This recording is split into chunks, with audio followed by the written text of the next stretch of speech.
ராமநாதபுரத்தில் ஓஎன்ஜிசி சார்பில் நடைபெற்ற தூய்மை இந்தியா விழிப்புணர்வு பேரணியை மாவட்ட ஆட்சியர் சிவகுரு பிரபாகரன் தொடங்கி வைத்தார். ராமநாதபுரம் சுவார்ட்ஸ் மேல்நிலைப் பள்ளி வளாகத்தில் விழிப்புணர்வு நடைபயண பேரணி நடைபெற்றது.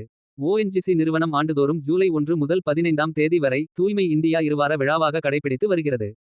தூய்மை, சுகாதாரம், சுற்றுச்சூழல் பாதுகாப்பு மற்றும் சமூக பொறுப்புணர்வு குறித்து பொதுமக்களிடையே விழிப்புணர்வை ஏற்படுத்துவதே இவ்விழாவின் முக்கிய நோக்கமாகும்.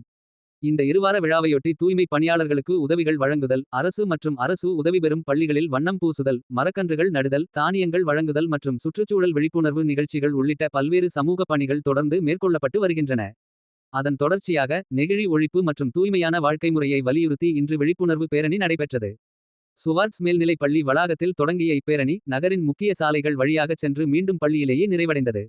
இதில் பங்கேற்றவர்கள் தூய்மை இந்தியா, நெகிழி ஒழிப்பு மற்றும் சுற்றுச்சூழல் பாதுகாப்பு தொடர்பான முழக்கங்களை எழுப்பி விழிப்புணர்வு ஏற்படுத்தினர். மேலும் தூய்மையான மற்றும் பசுமையான சமூகத்தை உருவாக்க அனைவரும் இணைந்து செயல்பட வேண்டியதன் அவசியத்தை வலியுறுத்தினர்.